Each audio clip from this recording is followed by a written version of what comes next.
ہشام بن عروہ نے بیان کیا، ان سے فاطمہ بنت منذر نے اور ان سے اسماء بنت ابی بکر رضی اللہ عنہا نے کہ رسول اللہ صلی اللہ علیہ وسلم نے فرمایا، خرچ کیا کر، گنا نہ کر، تاکہ تمہیں بھی گن کے نہ ملے، اور جوڑ کے نہ رکھو تاکہ تم سے بھی اللہ تعالیٰ اپنی نعمتوں کو نہ چھپا لے۔ صحیح بخاری حدیث نمبر 2591۔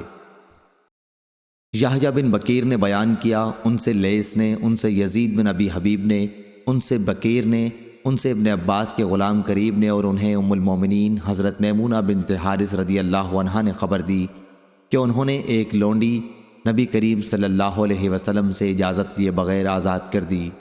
پھر جس دن نبی کریم صلی اللہ علیہ وسلم کی باری آپ کے گھر آنے کی تھی، انہوں نے خدمت نبوی میں عرض کیا، یا رسول اللہ صلی اللہ علیہ وسلم، آپ کو معلوم بھی ہوا میں نے ایک لونڈی آزاد کر دی ہے۔ آپ نے فرمایا، اچھا تم نے آزاد کر دیا؟ انہوں نے عرض کیا، ہاں۔ فرمایا کہ اگر اس کے بجائے تم نے اپنے ننھیال والوں کو دی ہوتی تو تمہیں اس سے بھی زیادہ ثواب ملتا۔ اس حدیث کو بکر بن مضر نے عمرو بن حارث سے، انہوں نے بکیر سے، انہوں نے قریب سے روایت کیا کہ میمونہ رضی اللہ عنہا نے اپنی لونڈی آزاد کر دی اخیر تک۔ صحیح بخاری حدیث نمبر 2592۔ یونس نے خبر دی ظاہری سے، وہ عروہ سے، اور ان سے حضرت عائشہ رضی اللہ عنہا نے بیان کیا کہ رسول اللہ صلی اللہ علیہ وسلم جب سفر کا ارادہ کرتے تو اپنی ازواج کے لیے قرآن اندازی کرتے، اور جن کا حصہ نکل آتا انہی کو اپنے ساتھ لے جاتے۔ آپ صلی اللہ علیہ وسلم کا یہ بھی طریقہ تھا کہ اپنے تمام ازواج کے لیے ایک ایک دن اور رات کی باری مقرر کر دی تھی۔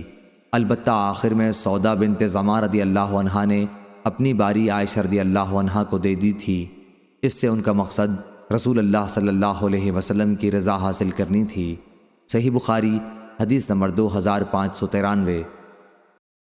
اور بکر بن مضر نے عمرو بن حارث سے، انہوں نے بکیر سے، انہوں نے ابن عباس رضی اللہ عنہ کے غلام قریب سے بیان کیا کہ نبی کریم صلی اللہ علیہ وسلم کے زوجہ مطہرہ میمونہ رضی اللہ عنہا نے اپنی ایک لونڈی آزاد کی تو رسول اللہ صلی اللہ علیہ وسلم نے ان سے فرمایا کہ اگر وہ تمہارے ننھیال والوں کو دی جاتی تو تمہیں زیادہ ثواب ملتا۔